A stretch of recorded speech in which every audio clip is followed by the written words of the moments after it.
Hi guys, দেখো আমরা এইখানে জমিদার পাড়া, এইখানে জলপাইগুড়ি হাইকোর্ট। দেখো আমরা ঘুরতে আসি। এই যে দেখো রাস্তার সামনে, এই যে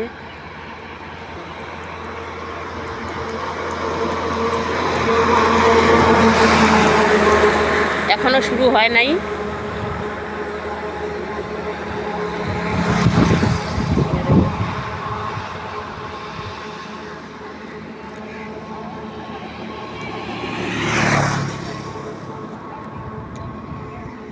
সব সময় এই রাস্তা দিয়ে হাঁটা পাকা করি, কিন্তু সময় হয় না তোমার লাগ দেখার জন্য।